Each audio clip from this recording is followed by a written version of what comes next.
Welcome everyone. We're here today for a short webinar on the principles of harm reduction by the National Harm Reduction Coalition.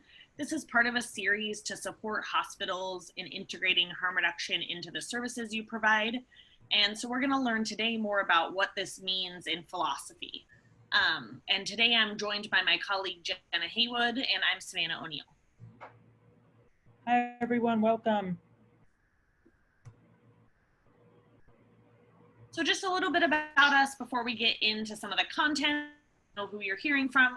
We're a national organization founded in Oakland about 25 years ago, and we do work nationwide now in all of these areas. So really our core goal is to support the health and dignity of people who use drugs. We do that through policy advocacy at the state, local, and national level, supporting legislation. We do a ton of training and technical assistance like we're doing today, really supporting people to understand what it means to implement harm reduction philosophies and interventions into your hospital, into your clinic, and your syringe service program, providing best practices, guidance. We have a history of doing really meaningful overdose prevention work. We run the DOPE project in San Francisco, which is the nation's largest city-based naloxone distribution. And then we kind of amplify that learning out to programs nationwide to understand how to do best practices around naloxone distribution, how to engage people who use drugs and reduce overdose deaths. We also have national and regional conferences and convenings to bring people together and connect. And we develop a ton of free resources on drug-related harms, toolkits on starting programs, and video content, which you can access on our webpage. So we really like to start our trainings by asking this question: why do people use drugs? So we know people use drugs for a huge variety of reasons, and we want to ground in the fact that people do it for many different reasons in their lives. So you can see, people will start to see some of the answers here. We have pain management. So that could be physical, emotional pain, coping with an injury, getting prescribed something for an injury. So we're talking about licit and illicit drugs, right? So not only illicit drugs, but alcohol, caffeine, cannabis. Also for fun, for pleasure, because they feel good, and to enjoy an activity, an event. To experiment, often people will, maybe try a drug, whether it's licit or illicit, and never use it again. So just experimentation at different points in our lives. To numb emotional and psychological pain. So I mentioned that with pain management, but not only physical pain, but really some drugs are really effective at numbing emotions that are painful, reactions to trauma, anxiety, depression. Can also be used to enhance sex, to make sex more pleasurable, to feel more, to be more in your body, to have longer sex. So people will use it for a variety of reasons around sex. Also to lower inhibitions or become less nervous during sex. And I think lowering inhibitions kind of across the board, right? Doing something you maybe feel nervous about. Some people are like, I have to have a shot before I can do karaoke, or I need to, take something before I can have sex with a new person. So really just to feel more like lower inhibitions. Sometimes people are coerced or forced by their partners. Their partner uses drugs and they're forced into a situation where they have to use with them or become dependent on their partner who uses.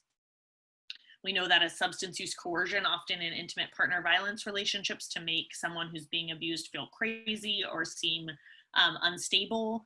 Because they saw their family members do it. It was something that was normal in their community. It was what you came up around. It was what happened at holidays. And so that's just a part of what was in your community.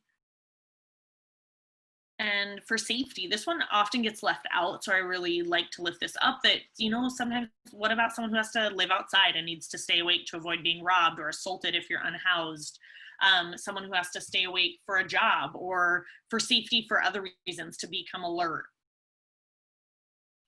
And kind of on that same line, to focus, maybe someone uses stimulants for these reasons, to focus on school, to stay awake, to drive a truck all night, to work long hours at multiple jobs, to study for tests. So we hear people talk about that. And then kind of the reverse, to help you sleep, to calm down, people who struggle with insomnia, people who work weird hours to try to get rest. So people do it for a huge variety of reasons. So why don't people just stop, right? That's the thing that everyone, historically has wanted people to do. And just as there are so many reasons why people use drugs, there's a huge variety of reasons why people don't stop. So maybe there's a limited access to treatment, something they want, but treatment doesn't exist in your community. And someone doesn't know about what their access to treatment is. And along that, it could be too expensive. There's no insurance for treatment. It's not covered. You don't have the right insurance. You don't want to. Someone doesn't want to. It's something that they are not motivated to do. And that could be because they don't want to, and also because they don't need to. Their use isn't problematic. It's something that's working for them. It's giving them positive things like we discussed on why people use drugs, and it's not problematic. Stopping might be dangerous or deadly without medical support. So if you are somewhere where you don't have access to medical support, stopping specific drugs can be really dangerous and deadly. And so someone is using to continue to stay alive and to get through their life. Their partner won't stop. So we talked about in the first, slide, but if someone's, intertwined with their partner, whether it's coercive or not, a partner not stopping makes it really hard to stop using drugs. It can be part of your emotional relationship. So maybe not only your partner, but your friends. If you stop using, you're going to lose community. There's a lot of loss in that. Lose relationships with your family members. Are you going to still be able to go home for Thanksgiving if you don't drink? Are you going to be able to spend time with your community if you're not using heroin? That people need drugs for safety reasons, so kind of like we spoke about, and maybe those conditions haven't changed. So you still need the substance. There's no other support for protecting your safety. And again, no support from family or friends. People feel isolated, don't have options, aren't able to talk about it because of stigma. A lack of education about how to stop. So maybe someone's curious or interested, but they actually have no idea what that means or what it looks like. They haven't seen people do it. Physical dependence, physical sickness, it's too uncomfortable. Maybe someone had a really bad experience with withdrawal in a hospital or in jail or prison, or they experience it just in their lives and it's too uncomfortable to manage through. So those, we can go into the next slide. So those things are really talking about like really making sure we're rooting in all the variety of reasons. And that's one of the reasons why I love harm reduction, because harm reduction is encompassing of people's reality and really meeting people where they're at. So to the last bullet, really meeting people where they're at, but not leaving them there, acknowledging people's specific realities, really hearing them and not treating everyone the same, but knowing that you don't have to just walk away from someone depending on their reality. You can really stand with them and walk towards their goals. And it incorporates a spectrum of strategies that include safer techniques, managed use, and abstinence. So sometimes people will talk about the fact that abstinence is somehow opposed to harm reduction, but we really see abstinence as being a part of the harm reduction spectrum. It is absolutely a strategy people use that can really reduce harm. So it includes all of those things. And it's not only about reducing the, physical drug-related harms. It's also a framework for understanding structural inequalities like poverty, racism, homophobia, understanding what makes people vulnerable to drug-related harms, what makes people able to heal from them, and really looking at not only personal level harms, but structures that promote or don't encourage people to heal from those things, and really understanding what's different about someone who is poor and unhoused and Black using heroin than someone who is white and in their house. We're going to talk more about how we use this framework to really make sure we're centering equity. And so that's what harm reduction is. And so why does it work? So harm reduction is really deeply about challenging stigma. Drug use is something that is really stigmatized. I'm sure everyone can relate to that. We talk about stigma a ton in the medical industry, in social work industry, which is where I come from. And it shows up across those settings as well as in legal settings, and it can be internalized. And so this stigma really starts to form beliefs. So there's beliefs about people who use drugs, and then those start to lead to discrimination, and it makes people not want to access care. And so harm reduction really tries to mitigate that stigma and challenge it by providing people care and resources regardless of their drug use. So it really stands in opposition. Like, how do you create a service that, despite someone's stigma or internalized stigma, they can come and receive care? And how does that start to form a new identity for that person, a new reality that can be really supportive? And that goes into how it increases trust. So when we challenge stigma, we also build relationships with people. And we create an environment where people don't have to lie to get their needs met. People can be honest. People can share things that are deeply stigmatizing that they hide from most people in their lives. So it creates a safe space for people. So like, if you imagine a provider in a healthcare center that is going to treat someone differently because they start using drugs again, that client might not continue to see that provider. They might not come back. They'll be like, that person was rude to me, or they didn't really understand me. And if that wasn't true, if we try as providers to really meet people and treat them the same even when they return to use, then that disincentivizes them from lying and builds trust and keeps people engaged in care. So it keeps people engaged in care even if they're not abstinent, right? So let's say someone's goal is to be abstinent. That doesn't mean they don't have a lot of other things going on in their physical health, mental health, their conditions like housing and employment. And so if we keep people engaged in care to address some of those other things, regardless of their abstinence, that improves their health and well-being. And finally, probably the thing that is typically led with for harm reduction is rooted in evidence-based practice. There's a ton of evidence to support harm reduction and syringe service programs. You can look at decades of research, from local research and harm reduction-based research to the White House administration and the Center for Disease Control.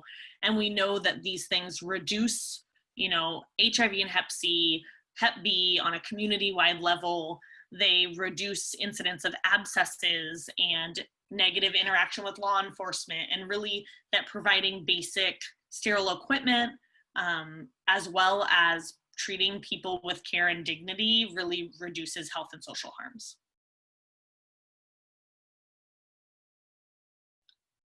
So when we think about drug use, often we think about only no use, abstinence, or chaotic, persistent drug use. So even when we think about the reasons why people use drugs or don't, often we're thinking about people who are in chaotic use, who rely on it for everyday functioning, and maybe it's causing them a lot of harm. But there's a spectrum, and people fall on different parts of the spectrum for different drugs. So I offer this not to say that you have to categorize everyone, but to offer more language, right? The more language we have, the more specific we can get, and really offering people context for their drug use. So there could be no drug use, right? You've never used drugs, you're abstinent. Experimental or social situational drug use. So maybe trying a drink at a party, or using acid at a rave or at Burning Man, and normally you don't use it. Then social drug use, maybe you socially drink, you don't really do it at home, but you do when you go out with your friends, or if you're at a party and someone offers you cocaine, you'll do it. And then regular use, and some of these get kind of what is social and what is regular, and it's going to really depend on the person, right? So regular use might be you have a drink every Friday night, or you have a glass of wine almost every day. And when is that habitual daily, and when is it regular? So people kind of get to define this for themselves, but that we offer people that language.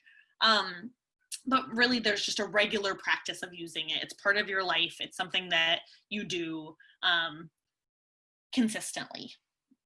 Ritual binge. So I love Jenna, my colleague who's on this with me, always gives a good example of what is a good ritual binge. People will sometimes struggle to think about it. It's not a language we use very often. But how about weddings, where people will go to weddings and it's an open bar, and it is expected that people will get very, very drunk. And maybe people who don't drink very much are going to have 7 drinks in a night. So that's an example of a ritual binge, and people do it with all kinds of substances. And that's just one that I know many people can relate to or witness. Habitual daily, maybe someone uses heroin daily. It's part of their routine, it's part of their life. They are maybe physically dependent on it, and it's something that they do to manage pain, to wake up, to go to sleep. And so, but potentially it's not causing them any real harm.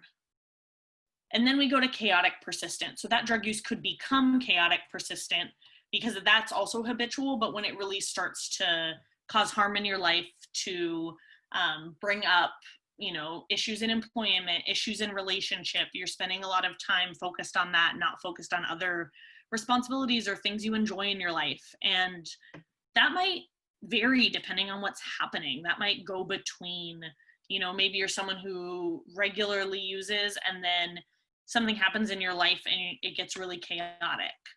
So really that there's this spectrum that exists, and you can offer this language to people you work with to get a better idea for them as well, because maybe they've only been offered the language of addiction or abstinence or no use or chaotic use.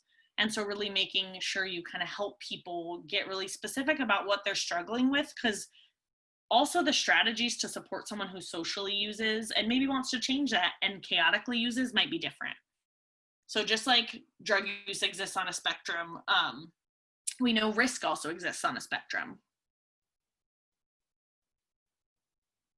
And so we like to use this model, kind of like I was just talking about. So like say something happens in your life and so your drug use gets more chaotic. That's due to not the drug itself, right? That's due to some of these other things. So we like to use this model called risk set setting or drug set setting, if you've heard that. But risk allows us to apply this to other things you might be working on. So there could be potentially other risks. But when we're talking about drug use, we have the drug itself, right? What does the drug do to your body? What does it feel like? What is in the drug? And those sorts of things that is, a known quantity when it's a legal drug, because you know what a beer with this percentage of alcohol feels like. If you have a consistent, opioid prescription, you kind of know what that drug is. Then you have the mindset that brings someone to the situation, including mood, expectations, and thought about like what the mindset is. So maybe someone is really depressed. They just lost their job. That's a different mindset than someone celebrating an anniversary or someone just, doing okay in their day-to-day life. So we have the drug itself and then the mindset that we bring to the situation. And so depending on that can change the experience. Then we also have the setting, which is the physical and social environment where the person is and their perception of how it can promote or reduce risk. So this includes a lot of sociocultural factors and things like if you're inside a house, somewhere you have to rush while you're injecting, that could reduce or increase your risk, of overdose, of getting an abscess. Do you have a safe, warm, comfortable place to be? What's your legal risk if you're outside versus inside your house? And what this really model helps us see is that these things can all change. And with two of them staying the same, for example, let's say someone is using cocaine and they're, in their house. Even if those things are the same, what their mindset is going to change that experience. Maybe they're going to want to use more if they have something they're really, looking for that night. Maybe they're having an emotional experience, they're having a breakup, and they're going to use more to numb that pain. And so the same as the, setting could change. So someone who's using heroin, who is going through a divorce, who's outside their house and, living outside is going to have a different risk than someone who's inside. And so really just using this to make sure that we understand all the differences that are at play, because we often put the issue with drugs solely on the drug itself, and it's actually way more complicated than that.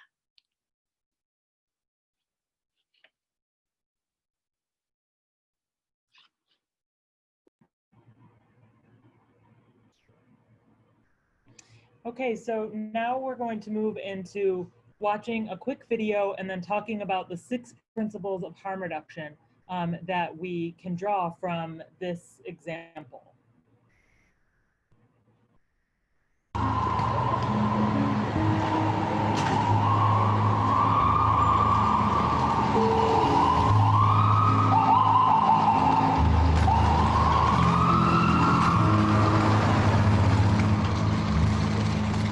This area was home to one of the largest skid rows in the United States.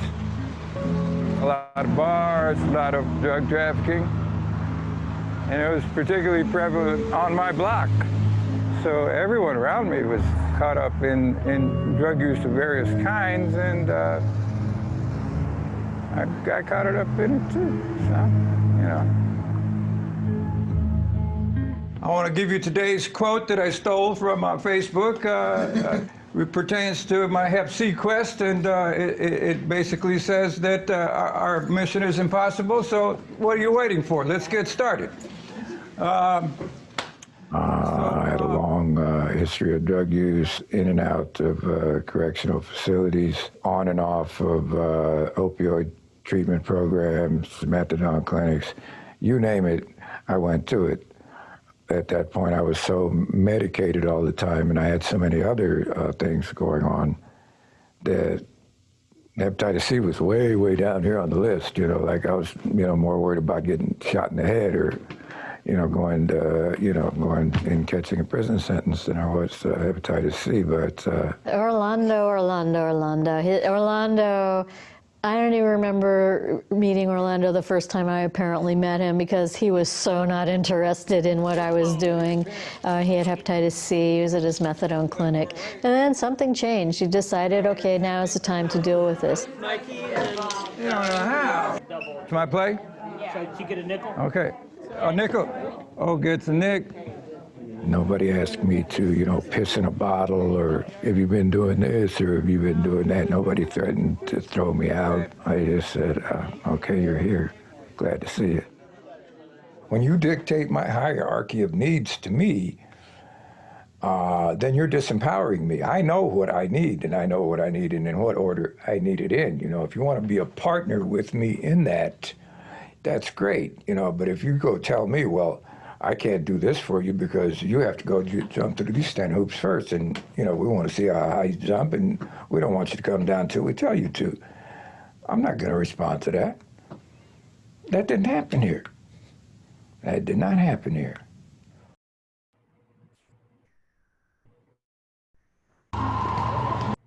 So in the video, we just saw an example of a harm reduction program in action and heard from a participant of harm reduction services about his experiences. And from that, we can really find examples of all 6 principles of harm reduction. So the first principle is a focus on health and dignity. So harm reduction establishes quality of individual and community life and well-being as the criteria for successful interventions and policies.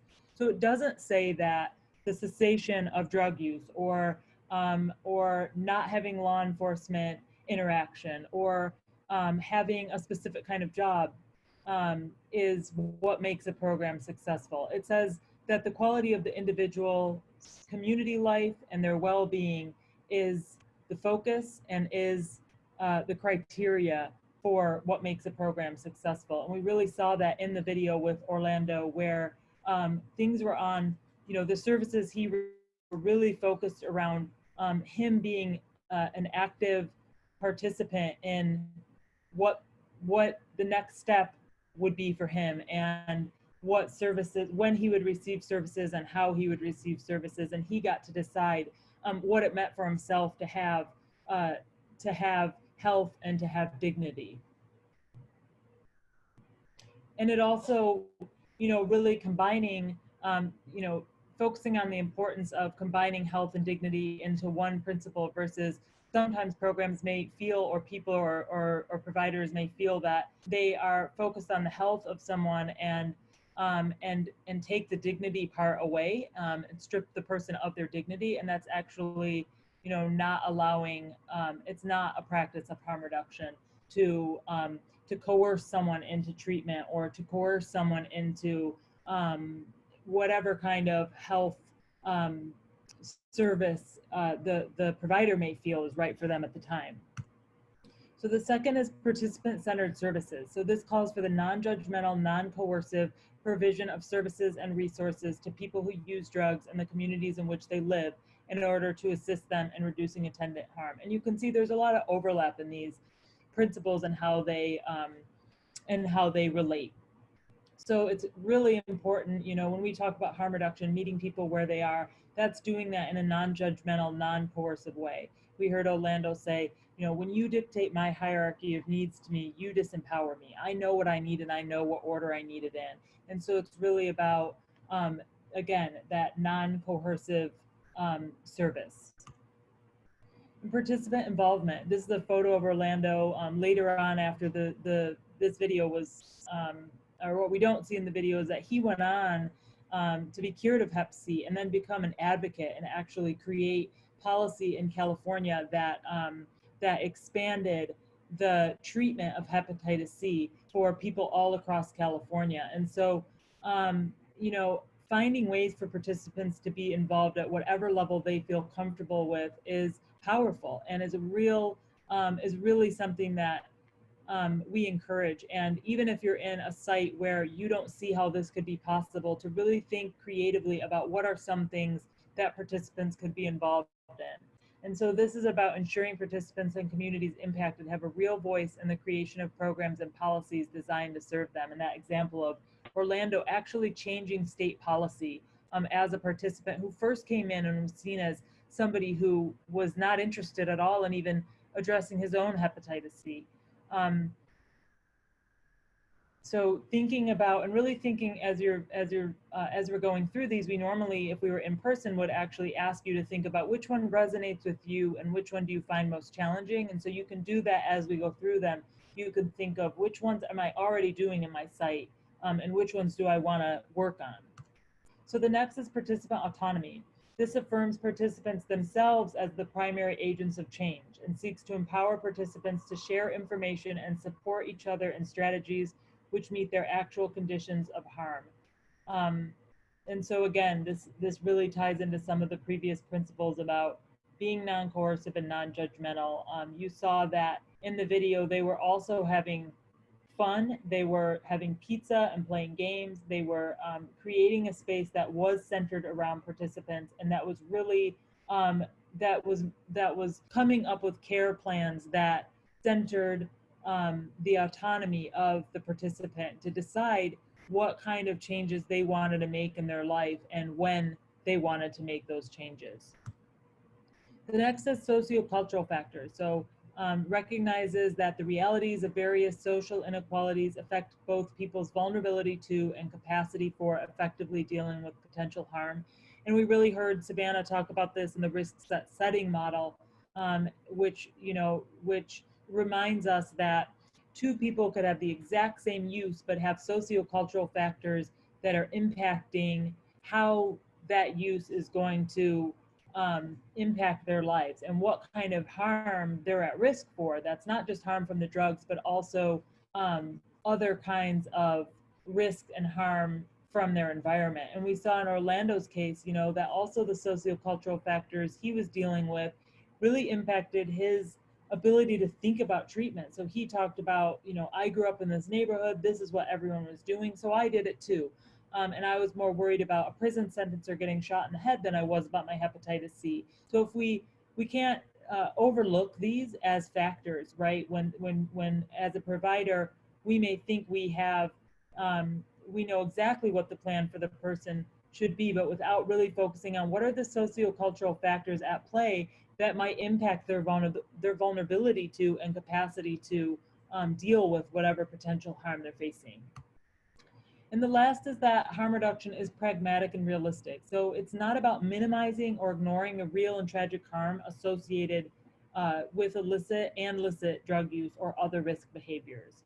And so this one's really important, but when used in conjunction with all of the other principles, it can be about sharing important information about real and tragic harm and danger, but doing it in a way that centers the expertise, the experience, and the goals of the people we're working with, instead of just centering maybe our goals or the goals that that are coming from external factors.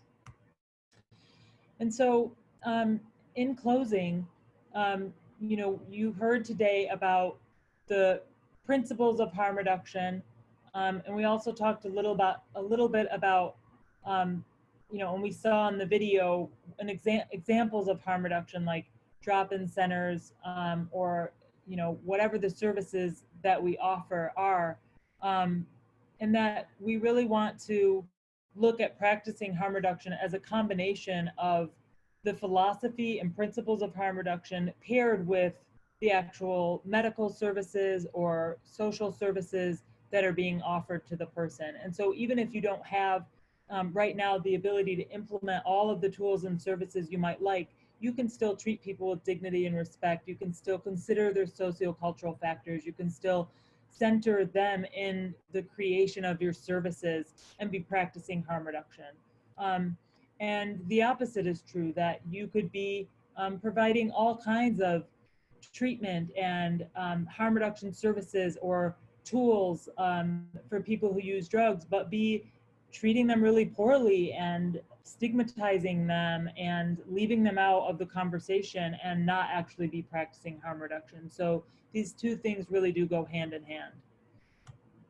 Thanks for joining us, and also just wanted to jump in and say our next webinar in this series is to dive really into the tools and services. So if there's anything you're curious about, want to know more about the interventions of what harm reduction actually, you know, what do you do and how you can make that happen in your setting, in your hospital, tune into our next webinar about harm reduction interventions.